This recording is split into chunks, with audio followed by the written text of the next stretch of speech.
and I give the floor to the representative of the Russian Federation. Спасибо, госпожа председатель. Thank you, Madam President. We thank Martin Griffiths for his overview of the humanitarian situation in Syria. We welcome Jan Egeland to today's meeting, and we thank him for his balanced assessment of what's happening on the ground. Dear colleagues, today is our first meeting since the 6-month extension of the Security Council Resolution 2585 in early January.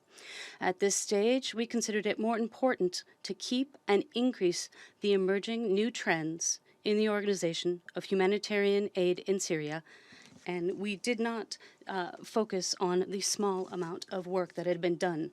It is no exaggeration to say that it is our credit of trust to the Security Council as a whole, as well as our desire to give the newcomers to the Security Council an opportunity to contribute to this common cause. The UN mandate for cross-border supplies of humanitarian aid to Syria through the Bab al-Hawa crossing now runs through July 10th. The number of problems that need to be tackled now is significant, and we have no time to waste. The problems that need to be solved to balance the UN's humanitarian efforts in Syria is vast. In concrete terms, over the next 5.5 months, we have a number of critical tasks to accomplish. First of all, it's important to ensure that the established pattern of delivering aid across the LOC not only works effectively, but is also expanded, especially to those areas that are inaccessible through the Gaza Strip.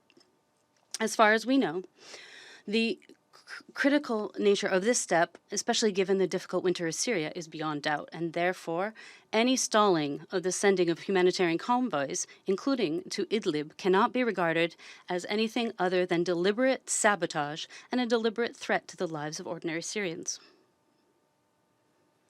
As a minimum, the existing plan that we have had since October for UN OCHA should be implemented in full. And we have not seen progress to date. We hope that our colleagues in the Security Council will show commitment to this issue. Once again, we reiterate the need to ensure a UN presence in the northwest of Syria. This will improve control of the distribution of humanitarian assistance to those in need.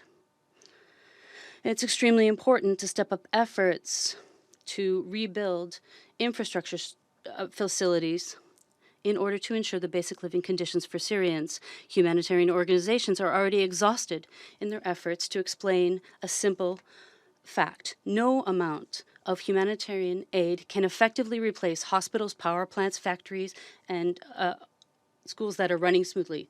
The contributions of donors to these types of work will not only help to normalize the situation of ordinary people in Syria, but will also make the cost of the humanitarian work itself cheaper, while increasing its impact. In our view, it's very difficult to argue with this simple mathematical logic. We would like our colleagues in the Security Council to redouble their efforts in this area. Madam President, in our further work on the Syrian humanitarian file, we must not turn a blind eye to the negative impact of sanctions and coercive measures on the lives of ordinary Syrians. And Jan Egeland spoke about this today. From time to time, the Secretary General also mentions this in his reports. We hope that Antonio Guterres will pay more attention to this topic in his reviews until the problem in Syria is completely eradicated.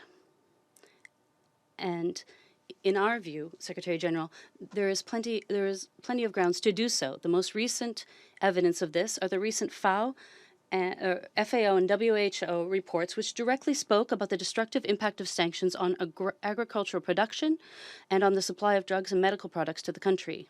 The only people affected are ordinary Syrians who do not receive food and medical treatment. I repeat, these are responsible UN organizations writing about this, and we are grateful to them for their integrity and honesty in fulfilling their professional duty. Madam President, unfortunately, the beginning of the year was marked by a real disaster in one of the prisons in Hasaka.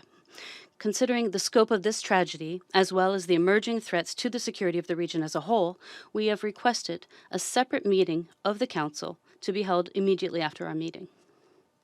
We trust that this will allow us not only to voice our assessment of what happened, but also to understand what is happening in these still illegally occupied by the United States across Euphrates. Thank you for your attention. I thank the representative of the Russian Federation and